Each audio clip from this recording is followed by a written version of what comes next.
Hi everybody, my name's Jane Gillings. Welcome to Activity 5 for Creative Reuse for Preschoolers ages 3 to 5.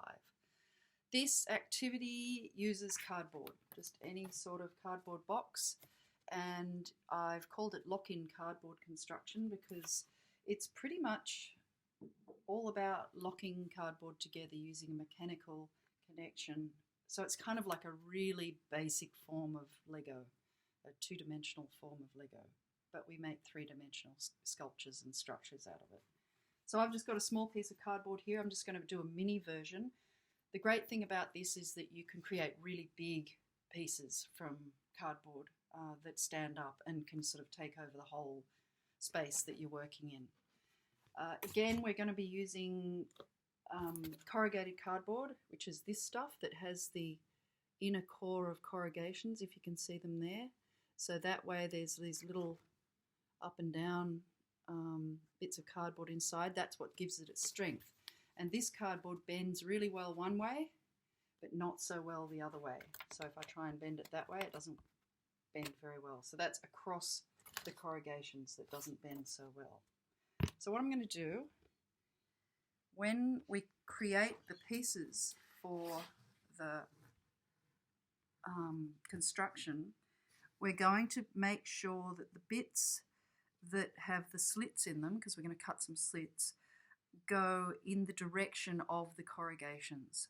So I'm just going to start by cutting up. I'm not going to use a ruler, but you might want to. I do this all the time, so I'm not too bad at cutting cardboard, but you might want to use a steel ruler if you do that, just a little safety tip. Oh yeah, okay, I'll use a ruler. Okay, I'll use a ruler. But you don't have to get too fancy. You don't have to measure everything. They're really quite free form, these things. I'm just going to cut a strip there, another strip, like that. And the main thing to do when you're cutting these, or when you're cutting the slits in them, is just make sure the slits are approximately in the same spot. So there's one piece of cardboard I'm going to use. And I'm going to cut 4 slits. I'm going to cut a slit here, a slit here, slit here, and slit here. So I'm just going to decide that my slits are going to be 10 centimetres apart. So I might get a pencil and just mark. And you don't have to, again, you don't have to be, too fancy about this. This activity does require a little bit of preparation on your part. But again, once you've prepared all the materials, you can reuse them over and over. And because it's paper, it's not really a sort of hazard as far as, touching it. I don't think it's going to be much of an issue. Otherwise, you can just recycle the cardboard. So I'm just going to do 10 centimetres there, 10 centimetres there, and then the same down here. You'll find too that the cardboard naturally wants to sort of cut in the middle of the corrugations. See, when I just used the pencil a bit too hard there, it sort of created a bit of a hole when I pushed down into it. And now what I'm going to do this with a few. I'm going to cut 2 at once for this one. Just make sure the blade's not too far out, otherwise it'll bend and it'll sort of go its own way, not the way you want it to go. Put that in. I'm just going to cut. You could do this with a pair of scissors as well. In fact, I think I will. Just going to cut up there. And cut there, just little slits. So the slits that you're cutting are going to be the same width or approximately the same width as the cardboard. You don't want it too thick, too wide, because otherwise the cardboard's just going to flop around. I've done those little slits there like that. Just pull it apart. Then I'm going to rip, these tabs will just rip off. I'm going to do a whole lot of those.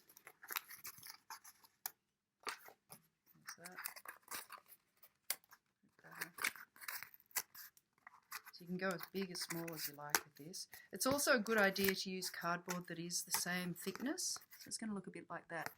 So it's kind of like an IKEA flat pack. And then what's going to happen is these bits, in fact I've made them too loose. See how I've made that too loose for the thickness of the cardboard, so it's just going to sort of flop around. So the next one I do is going to be a little bit thinner.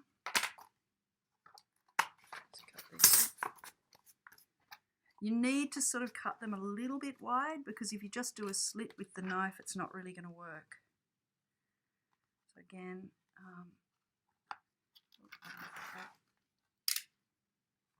cut through all those 3.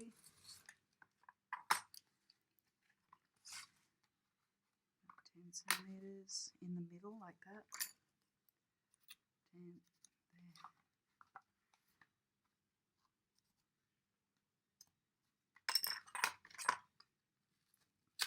So to make one structure, you need about 4 bits of cardboard to start with, and that'll make your the base or the thing to get your structure started.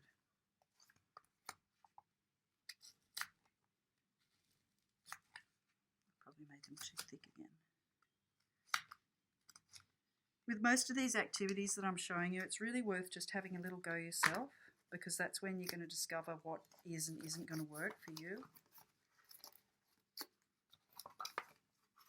So again, I've cut them along the grain of the cardboard, so it means you can see even bend them.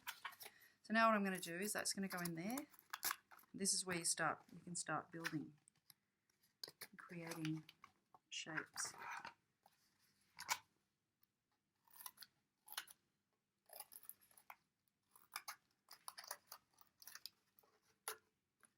I'm not measuring this one, you've probably noticed.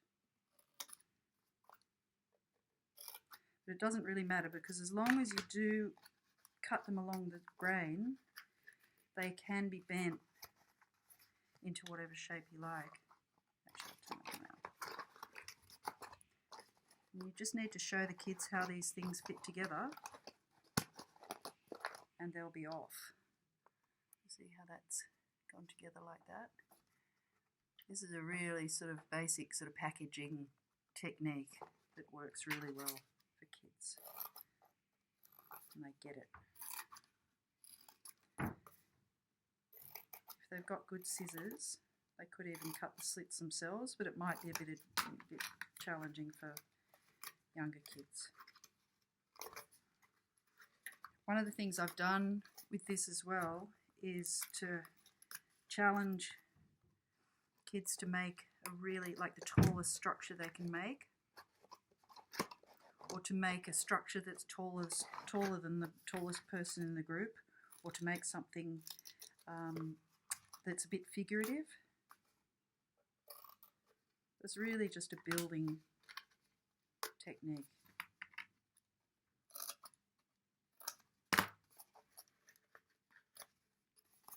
So once they've started to get a structure happening, they'll probably start to then describe what it is that they're building, and it'll go from there. I've used cardboard that's got pictures on it, so I've made 2 stories now. But if you make sure that if you use cardboard that doesn't have pictures, they can start drawing on the front. They can turn them into whatever they want. And if you do some extra notches on the end, like this, they can also use them in that direction.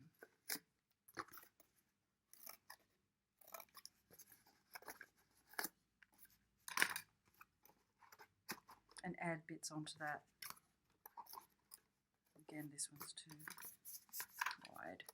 See how I've made that width there just a bit too wide, so it's not going to really grip onto the cardboard, because it's all based on friction. So if I slip that in there, it sort of grabs onto the other piece of cardboard. So to make it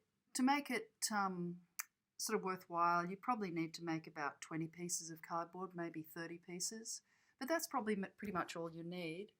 And like I said, you'll find that the kids will come up with all sorts of things for this. And it's a lot of fun. It gets a bit chaotic, but it's good fun. And that's what counts. Thank you.